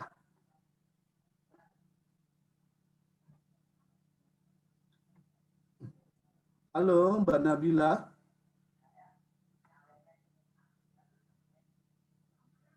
Ya, tampaknya masih belum. Mungkin ada yang lain yang ingin disampaikan. Saya persilakan. Ya, Mbak Nabila silakan. Langsung saja singkat ya Mbak. Ya, silakan. Ya, Assalamualaikum warahmatullahi wabarakatuh. Waalaikumsalam. Perkenalkan, nama saya Nabila dari DPD Pertanian Sulawesi Selatan, dan saya juga salah satu junior dari Mas Syarif, Mas Nur Syarif. Saya ingin ceritanya menanggapi dari pemutaran film yang tadi, yang berjudul Sejauh Ku Melangkah. Dan kenapa saya ingin menyampaikan langsung, karena di dalam judul tersebut itu adalah bagian dari kisah saya, karena saya juga merupakan disabilitas netra yang sekarang bersekolah di tempat sekolah, misalnya sekolah non disabilitas di dalamnya, dan saya juga di sana merupakan orang misalnya sendiri yang disabilitas netra dan mempunyai teman-teman yang notabene orang yang maksudnya non disabilitas netra kan. Ya. Dan caranya berbaur itu pokoknya agak sama dengan apa yang dirasakan sama Salsa tadi. Tapi terkadang di teman-teman di sana, maksudnya kan bukan hanya teman-teman sih, kebanyakan masyarakat umum yang stigmanya belum bisa mereka ubah. Kadang ketika dia bertemu dengan seorang disabilitas netra gitu kan, dia seolah merasa kamu tuh tidak bisa ngapa-ngapain gitu. Nah, sedangkan apa sih yang membedakan antara masyarakat non disabilitas netra dengan kami disabilitas netra? Mungkin yang hanya membedakan adalah mata saja yang tak bisa melihat. Tapi segala sesuatunya kayak semacam belajar, berinteraksi sama semuanya orang, berkomunikasi itu semuanya sama. Dan di sini saya ingin ceritanya berbagi cerita mengenai pengalaman saya ketika di sekolah menjadi seorang orang sendiri yang dalamnya disabilitas netra. Nah, saya merasa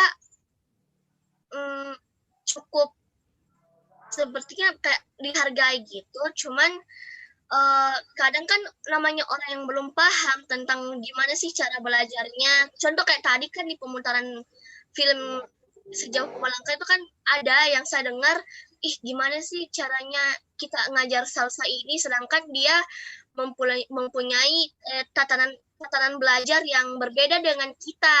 Dia menggunakan contoh menulis, dia menggunakan huruf braille, sedangkan kita menggunakan huruf yang biasa gitu kan. dan gimana caranya dia berinteraksi sama kita, sedangkan dia tak bisa melihat. Gimana kalau misalnya kita mau ngajak dia nonton atau apakah gitu kan. Nah, tadi itu sama banget dengan apa yang saya rasakan sekarang ketika saya bersekolah di Mbak Nabila, saya bisa potong sedikit, mungkin dipersingkat karena waktu kita sangat singkat sekali. Bisa dipercepat ceritanya? Oh ya, mungkin ya. Ya maksudnya saya kayak termotivasi sekali dengan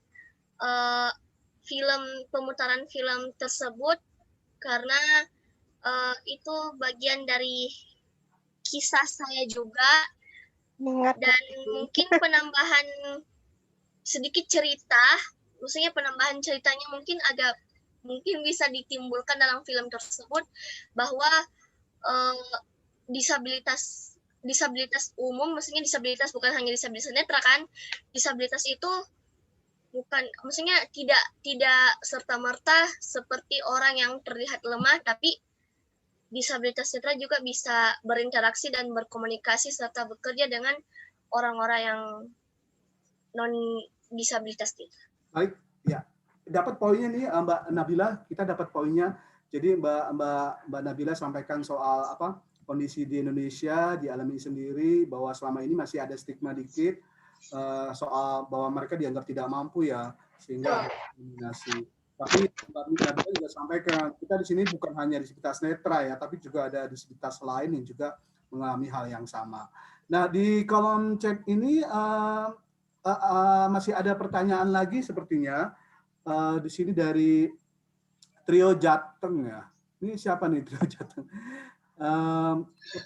Mungkin di sini ada sampaikan kepada para narasumber terkait, adakah strategi atau tips agar para orang tua tidak terlalu overprotective sehingga menyadari akan pentingnya daily living skill untuk anak-anak disabilitas.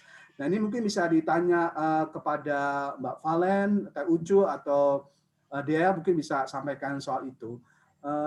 Bisa langsung ditanggapi, mungkin dari Valen dulu ya, Valen ya. Strategi orang tua nih supaya nggak overprotective. Iya.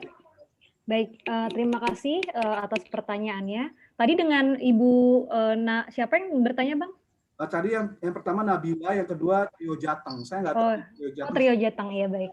Ya. Dari teman-teman di Jawa Tengah ya, saya sampaikan. Memang itu salah satu PR buat kita ya. Ada Bang di beberapa kasus yang saya lihat datanya sendiri masih banyak ibu-ibu orang tua di Indonesia yang kaitannya malah menyumputi gitu loh Bang anaknya yang disabilitas karena memang mereka tidak mau anaknya berbang.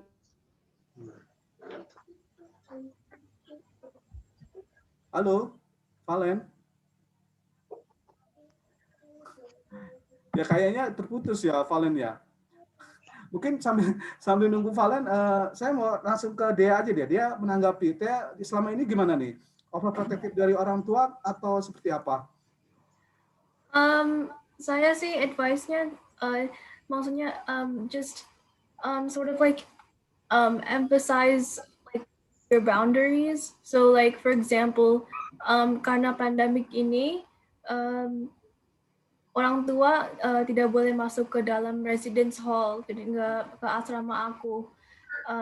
Jadi mereka suka khawatir kalau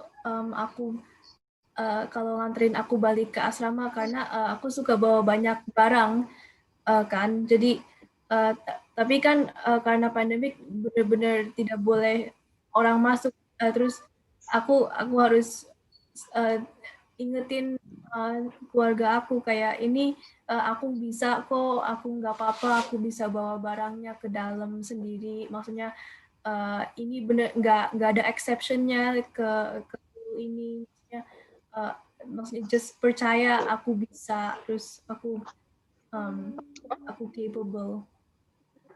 Oke, nah Teh Ucu, ini waktu ngambil gambar ini gimana nih?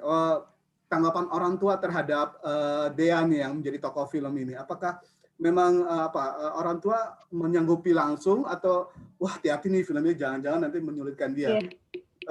Protektifnya gimana Teh? Kalau saya sih pertama pengen terima kasih dulu sama Nabila karena dengan pertemuan-pertemuan di pemutaran seperti ini kita akhirnya memang ketemu dengan penonton disabilitas remaja yang memang menjadi salah satu target awal kita. Tapi ternyata kan kita semua bisa belajar dari semua segala umur ya gitu. Tapi kurang lebih saya juga pengen tahu kalau misalnya Mas Nur Syarif bisa share kalau di Indonesia ada nggak tuh kayak perkumpulan disabilitas remajanya gitu, terlepas dari apakah segmented cuma tunanetra atau bareng-bareng gitu. Karena mengapa juga salah satu alasan posisi remaja dan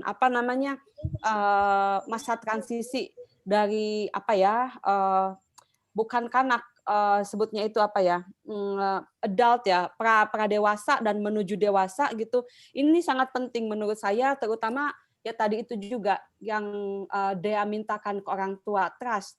Dan sebenarnya trust ini juga yang bukan hanya itu kan cuma metafor atau simbol saja, bukan hanya ke orang tua, tapi juga ke society menurut saya. Percayalah kepada teman-teman kita, percayalah kepada sesama warga kita yang disabilitas gitu. Terlalu banyak kekhawatiran ini menurut saya karena muncul salah satunya adalah karena tidak percaya. Misalnya saya tidak pernah tuh pengen membandingkan melalui film ini kayak semacam lebih mandiri Dea atau lebih mandiri Salsa, enggak. Kalau saya sih terus terang selalu mendapatkan tantangannya ketika bikin film ini adalah wah nggak mau Indonesia dibandingin sama Amerika gitu. Saya bilang saya nggak ada ngebandingin gitu. Jadi kayaknya tuh di teman-teman di Indonesia sendiri udah semacam terlanjur Amerika udah terlalu di sana gitu, udah terlalu jauh gitu. Padahal yang dia akuin dan saya lihat-lihat sendiri di internet juga pengalaman teman-teman disabilitas di Indonesia yang pernah ke luar negeri, Mas Harif juga permasalahan ini ada di mana-mana sama kok. Di Amerika juga cuma 20% penyandang disabilitas yang tertampung di dalam pekerjaan. Cuma permasalahannya yang tadi itu inspirasi dan kepercayaan ya menurutku yang didapatkan oleh misalnya Dea dan lingkungan yang memfasilitasinya itu lebih banyak saja kalau menurut saya. Jadi misalnya kayak orang Indonesia ngelihatnya bisa nyetir ya orang tunanetra gitu. Yang diceritakan sebenarnya gitu bukan hanya tentang kemampuan menyetirnya, tetapi lebih ke kayak semua orang harus merasakan dan itu terlepas dari dia tunanetra apapun juga harus mengetahui hal tersebut. Bukan untuk mendapatkan SIM, bukan untuk supaya bisa jalan gitu, tapi untuk experiencing, untuk pengalamannya gitu. Semuanya bisa kok. Bukan hanya tunanetra, bukan hanya tunadaksa, bukan hanya tunarungu gitu. Apa yang dilakukan oleh orang-orang non-disabilitas bisa dilakukan oleh teman orang disabilitas asal dikasih kesempatan dan kepercayaan. Jadi sebenarnya itu. Terus kedua ya selain trust yang harus dibangun bersama gitu, juga keinginan dari dalam. Kayak misalnya Dea kan misalnya kalau diperlihatkan disupport sekali sama orang tua. Dia jadi pusat perhatian keluarga. Tapi apakah itu yang Dea mau gitu? Enggak. Dia pengen keluar gitu karena tahu the real life is not in the bubble gitu kan. Tapi real life itu ya dalam lingkungan society ini yang tidak ramah terhadap orang-orang disabilitas, belum ramah gitu. Nah, sama makanya dia pengen banget setiap tahun ikutan live gitu. Sekarang sedikit background tadi dia cerita tentang dia di asrama. Kalau tahun pertama di Amerika itu harus tinggal di asrama dan dia tinggal di lantai 4 dan dia memilih untuk tidak tidak mengambil fasilitas di asrama yang dikhususkan oleh sekolahan, oleh kampus untuk anak-anak kebutuhan khusus. Ini sama seperti yang Mas Nur Syarif ambil ya keputusan-keputusan ini. Nggak usah dibeda-bedain, biarin kita percaya diri sendiri dan kalian percaya kita juga bisa gitu. Itu yang saya selalu salut dari dia, challenge diri sendiri sama. Salsa juga Jadi kalau kayak tadi Nabila gitu, gimana ke depannya? Nabila memang harus mampu mengadvokasi diri sendiri, harus dari dalam. Paling pertama itu itu yang paling penting dilakukan.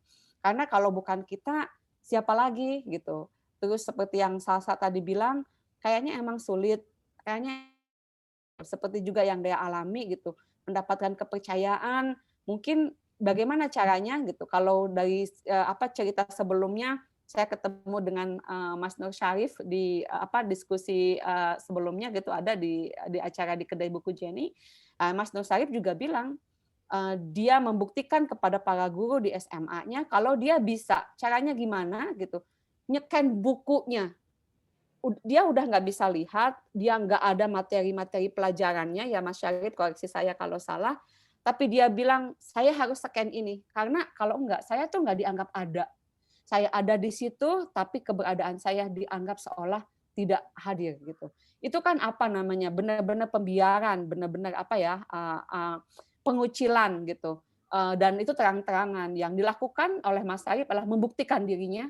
Yang dilakukan oleh Salsa adalah saya pengen ke panti supaya di panti itu saya punya akses terhadap sekolah inklusif. Yang dilakukan sama Dea adalah saya pengen keluar rumah. Karena kehidupan yang sebenarnya adalah tidak di dalam bubble ini. Paling pertama sih kalau menurut saya tanggapannya itu kita harus memberikan kepercayaan dan teman-teman disabilitasnya juga harus membuktikan pada dirinya sendiri bahwasanya paling pertama ya ke diri sendiri. Ya, trust itu bisa di-gain, bisa dicapai.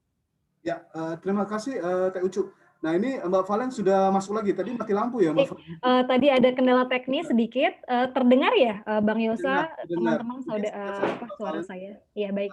Singkat bahwa di Indonesia khususnya, mungkin tidak hanya di Indonesia saja ya, masih banyak orang tua yang berpikiran bahwa saya tidak ingin membawa anak saya berbaur gitu kan. Akhirnya anak-anak dengan kebutuhan khusus ini tidak mau bergaul dan tidak percaya diri gitu.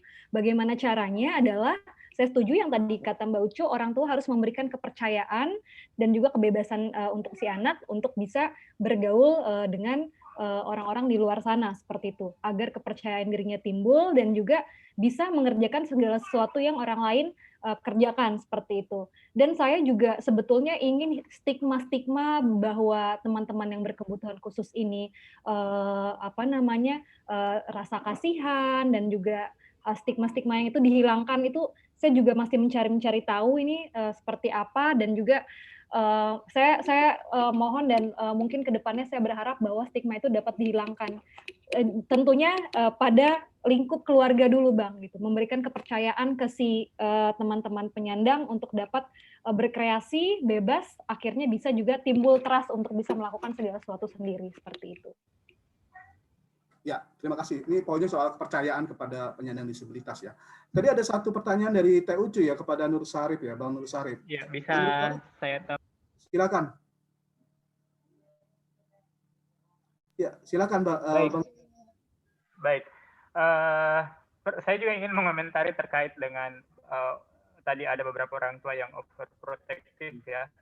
Tapi sebelum itu buat Mbak Ucu, di Indonesia yang spesifik untuk komunitas disabilitas untuk anak-anak muda memang masih kurang, tetapi ada beberapa komunitas-komunitas mahasiswa yang memang masih mengkhususkan diri, misalnya mahasiswa disabilitas netra bergaul dengan sesamanya disabilitas netra dan mereka punya grup tersendiri dan terhubung di seluruh Indonesia. Tapi ada juga beberapa komunitas yang mencoba menjembatani anak-anak muda dengan disabilitas untuk sama-sama belajar. Salah satunya itu adalah Mbak Ira yang di Let's Talk itu, yang beberapa kali memberikan kesempatan untuk anak-anak muda disabilitas untuk bersuara. Kemudian terkait dengan menghadapi overprotective dari orang tua, saya kadang melakukan apa yang dinamakan peer-to-peer support atau konselor sebaya atau apapun yang kita menyebutkannya, di mana ada beberapa teman-teman disabilitas memang yang ketika mereka sudah bisa menerima diri mereka sendiri, itu kita ketika misalnya kita menemukan ada kasus disabilitas yang sulit untuk keluar dan sulit mendapatkan dukungan atau mendapatkan kepercayaan dari orang tuanya, saya kadang memberikan kesempatan untuk teman-teman disabilitas yang sudah mandiri itu untuk datang untuk memberikan edukasi. Itu salah satu cara yang kami lakukan. Kemudian yang lain-lain juga kadang sejumlah organisasi disabilitas itu melakukan yang namanya advocacy training atau training advokasi untuk belajar mengenai self advokasi. Itu juga kadang bermanfaat sekali di dalam menumbuhkan kepercayaan dari teman-teman disabilitas itu sendiri dan juga menumbuhkan kepercayaan dari orang tua. Hal yang lain yang bisa dilakukan adalah membuat jejaring antar orang tua disabilitas. Di Malang saya pernah menemukan sejumlah paguyuban orang tua disabilitas yang mereka saling support. Itu juga bermanfaat sekali karena kalau ada yang ditemukan orang tua yang tidak mengizinkan anaknya untuk keluar, nah orang tua disabilitas yang sudah mandiri itu yang kami suruh untuk mengadvokasi dia. Jadi itu beberapa langkah-langkah konkret yang pernah kami lakukan di dalam mengatasi persoalan-persoalan seperti itu. Itu mungkin Bang Yasa. Ya, terima kasih Bang Syarif. Ini waktu kita sudah sangat molor, jam 12.15. Ini orang-orang di Amerika ini udah tengah malam nih, sudah ngantuk berat kayaknya. Mungkin 5 menit lagi ya, saya ingin coba ke Dea. Dea, you quote a statement that disability have a choice or option to be independent. How do you get this quote? Can you tell me about this? I don't remember that. I think basically About the freedom of choice. yeah.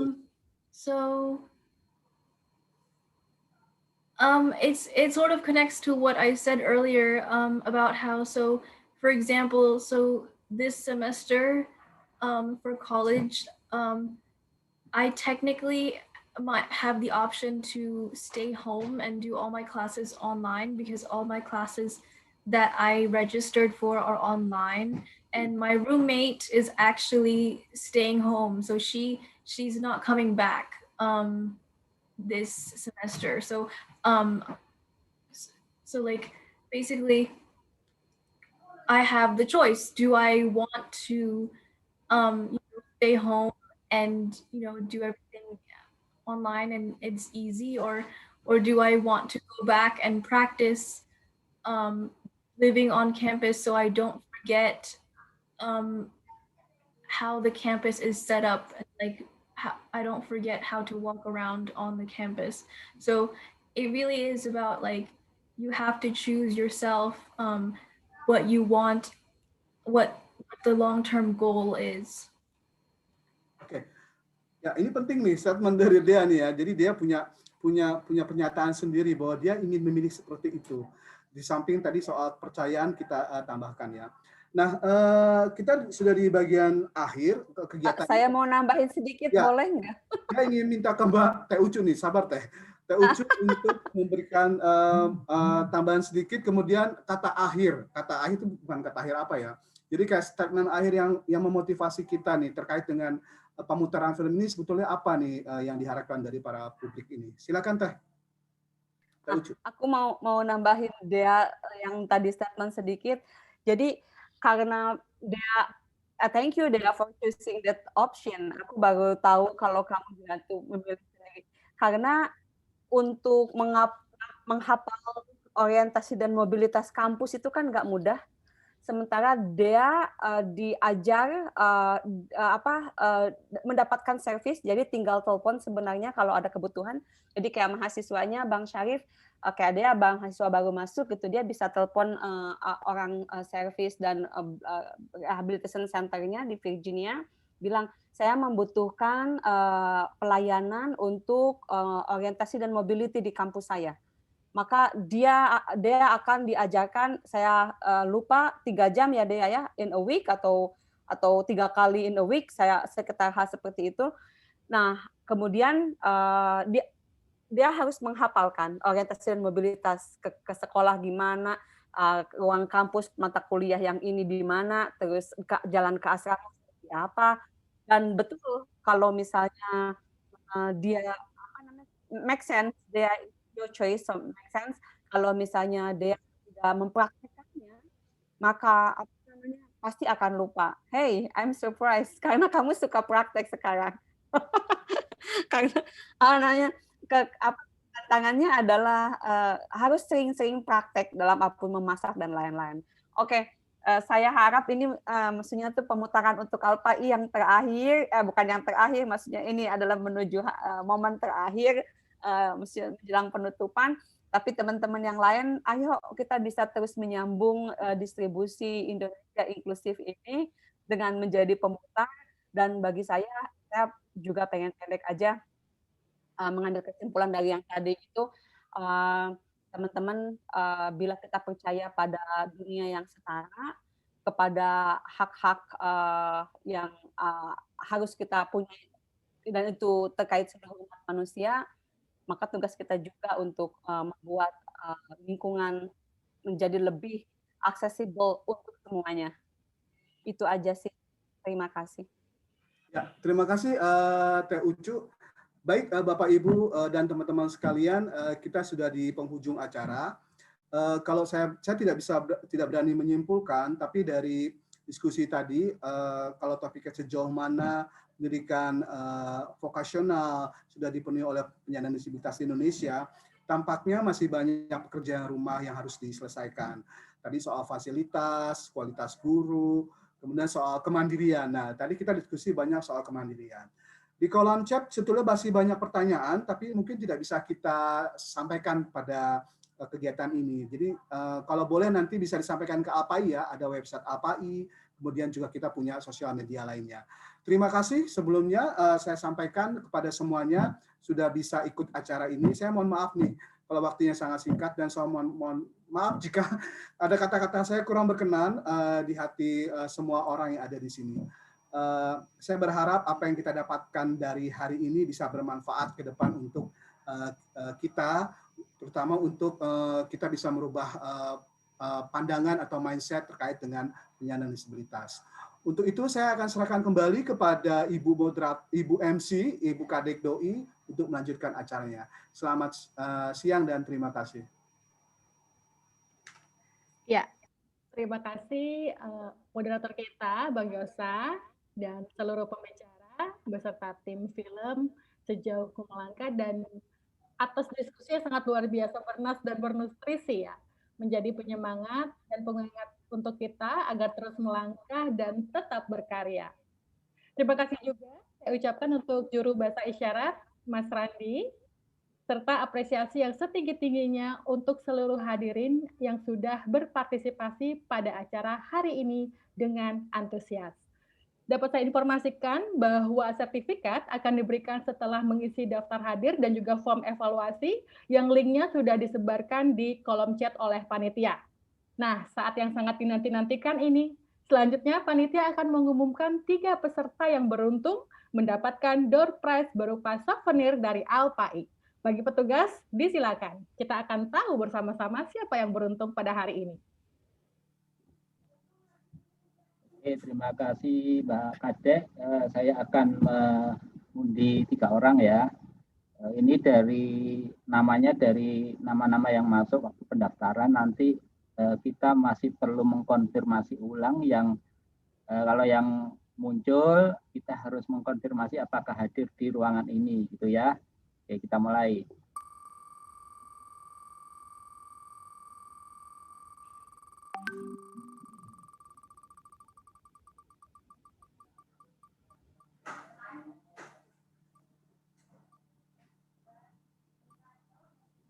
Deg-degan.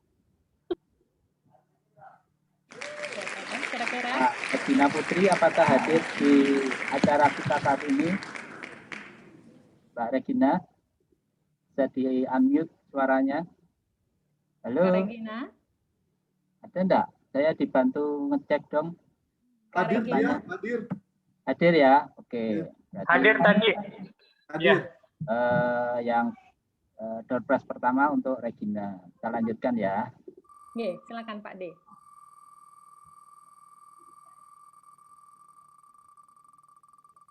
Siapa kira-kira?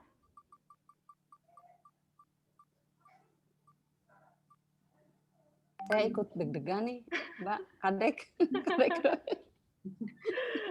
Ya, masuk. Irdaneli hadir. Irdaneli, apakah masih ada di sini? Mbak Irdaneli ya.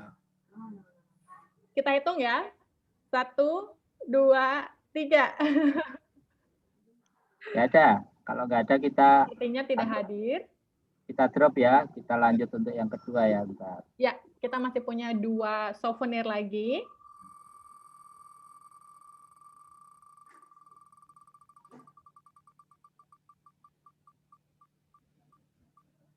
Baik, sudah keluar namanya.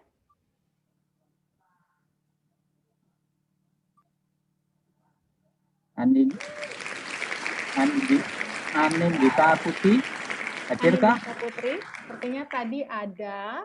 Ada ya? Oke, kalau ada kita beri hadiah kedua, berarti tinggal hadiah yang ketiga. Satu lagi. Ya, yang terakhir ya. Ya, yang terakhir.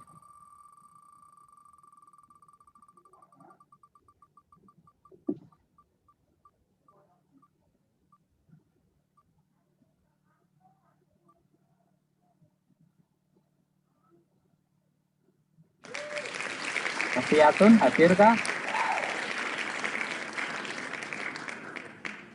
Halo. Apakah hadir? Sofiatun apakah hadir? Nggak hadir ya? Nggak ada kayaknya. Nggak ada. Oke, kita lanjut. Wah, satu lagi nih yang terakhir. Mudah-mudahan yang terakhir ini masih setia ya.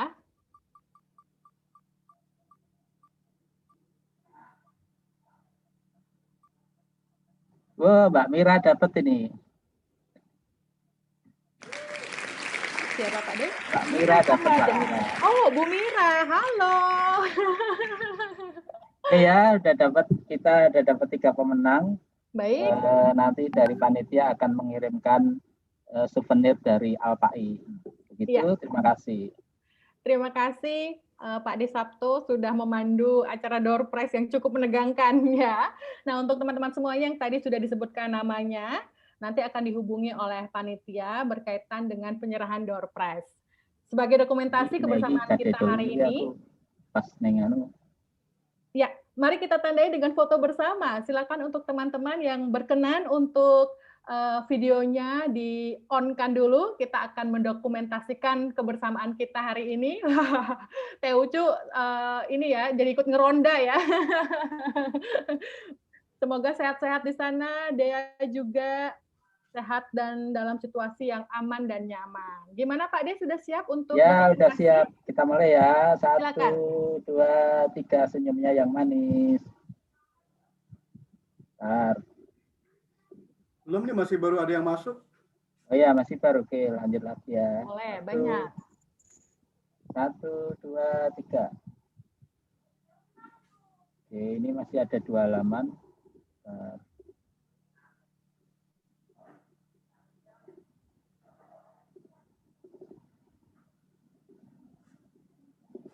Ya, 1, 2, 3.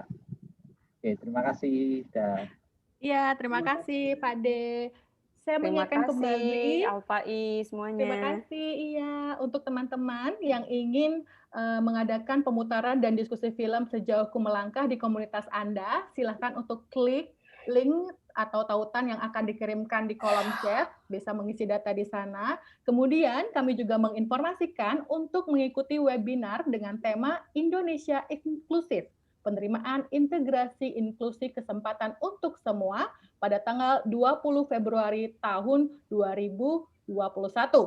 Info selengkapnya juga akan diberikan berupa tautan atau link yang sudah ada di layar dan juga nanti dikirimkan di kolom chat. Jangan lupa juga ya teman-teman untuk posting foto berupa screenshot layar komputer atau gawai Anda pada saat mengikuti acara pemutaran diskusi Sejauh Ku Melangkah. Dan jangan lupa juga untuk di-tag dan juga berikan tagar.